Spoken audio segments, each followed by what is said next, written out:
Hi, good morning. எல்லாம் எப்படி இருக்கீங்க?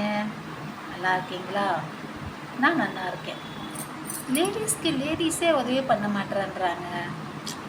என்ன யோசிக்கிறீங்களா? காசு பணம்லாம் யாருங்க கேட்க போகிறாங்க? காசு பணத்துக்கு இல்லாமல் அப்பாற்பட்ட ஒரு சின்ன விஷயந்தாங்க. சொன்னால் கோச்சிக்கூடாது, இல்லை சிரிக்கக்கூடாது. இது ஒரு விஷயமா நீங்கள் சொல்கிறீங்கன்னு சொல்லக்கூடாது. ஒரு லேடிஸ் வந்து ஒரு அவசரமாக ஒரு வேலைக்கு போகிறாங்கன்னு வச்சுக்கோங்களேன். அவங்களுடைய இன்னர் வேர் இந்த இடத்துலையோ விலகி இருக்கலாம், பேக் சைடில் விலகி இருக்கலாம். அவங்க வேலைக்கு போகிற அவசரத்தில் அவங்க கிளம்பி போயிருக்கலாம்.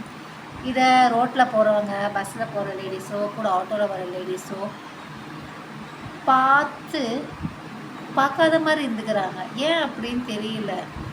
யாரும் வேணும்னே வரப்போகிறது கிடையாது. ஜஸ்ட் ஒரு அவசரம்தான். நம்மளை விட நாளைக்கு அது மாதிரி போக வேண்டிய சூழ்நிலை வரும். விலகி இருக்கலாம். சொல்கிறதுல என்ன ஆகிட போகுது?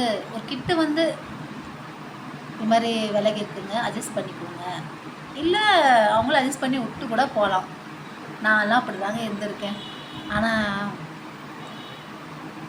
இப்போல்லாம் அந்த லேடிஸ்க்கு ஒரு சின்ன விஷயம் கூட, முகம் தெரியாதவங்க கூட உதவி பண்ணலாம். இது ஒன்றும் பெரிய விஷயம் கிடையாது. ஏன்னா அது மாதிரி செய்ய மாட்டேங்கிறாங்க. பக்கத்துலேயே நிற்கிறாங்க, பக்கத்துலேயே போகிறாங்க, கூடயே வராங்க. அவங்க கூட சொல்ல மாட்டேங்கிறாங்க. ஏன் இப்படி? இது பெரிய விஷயமா சின்ன விஷயமான்னு தெரியல. எனக்கு சொல்லணும்னு தோணுச்சு, நான் உங்ககிட்ட சொன்னேன். வேறு ஒன்றும் இல்லை. வேறு எதுவும் எனக்கு தெரியல. ஓகே, பாய். டாடா டாடா.